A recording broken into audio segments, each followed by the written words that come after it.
3, 2, 1. Good. Mr. Deputy Speaker, sir, at the outset, I would like to express my heartfelt thanks to you for having given me an opportunity to participate in the discussion on the demands for grants of the Ministry of Agriculture.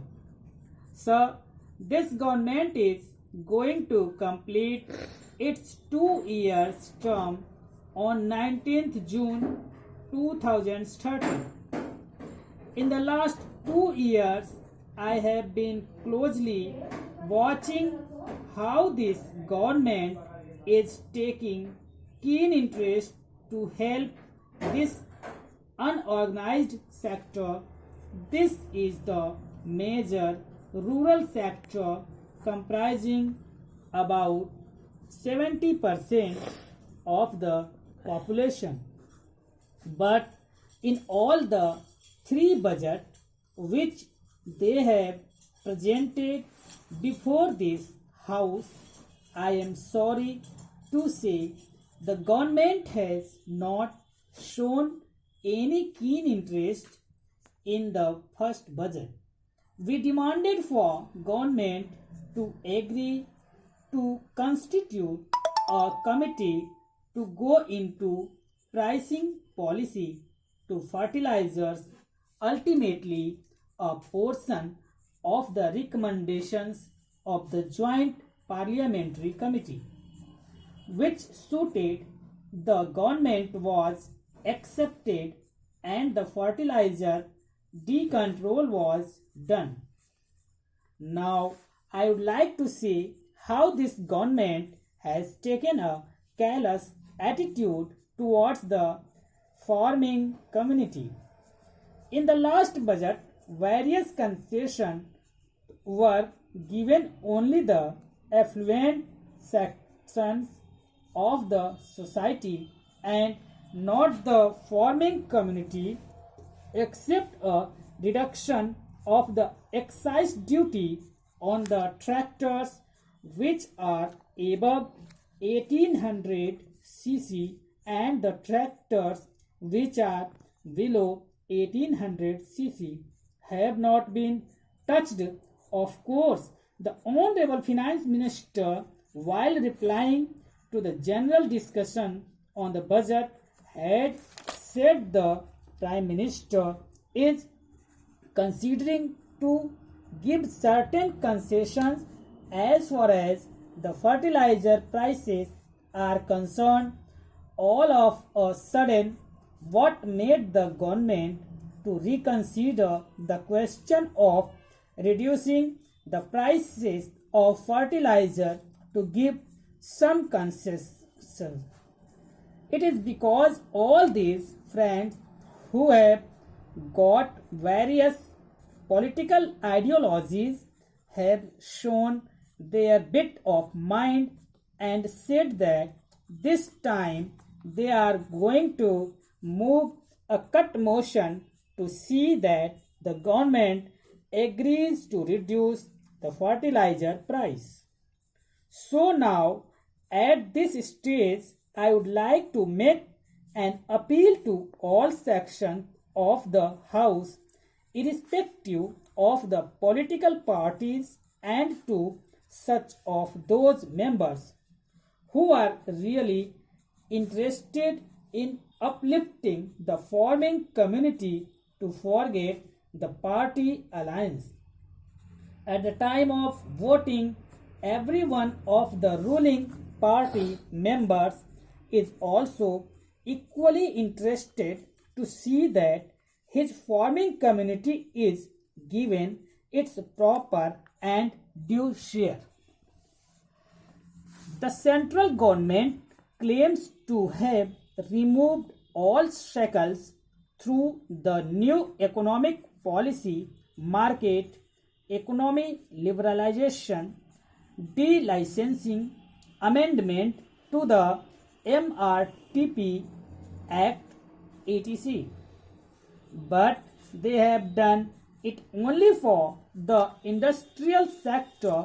Some of those people have been really enjoying the benefit for the last 12 5-year plans.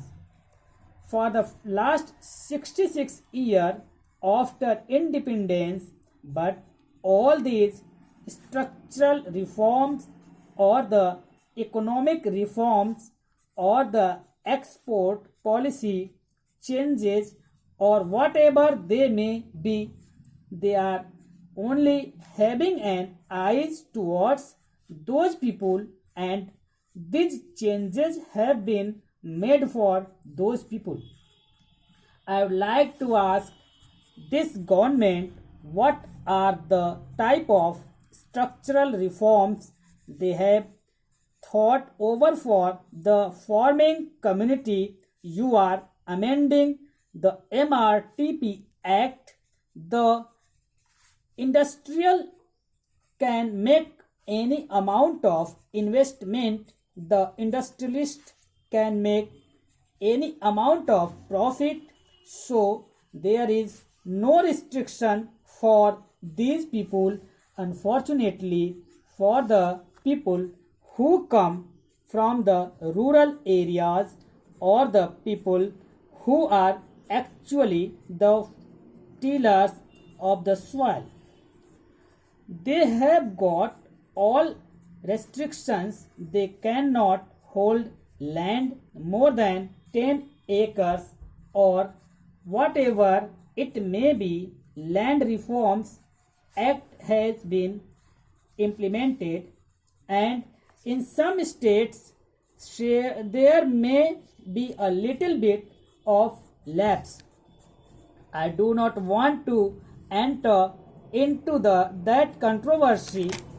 At this stage, there is no ceiling on income so far as these oppressed sections are concerned.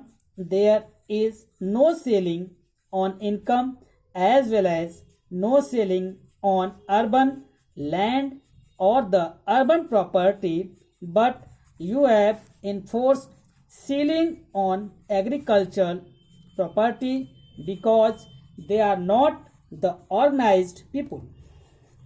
About lending also, I would like to make a mention. Farmers have to go from pillar to post.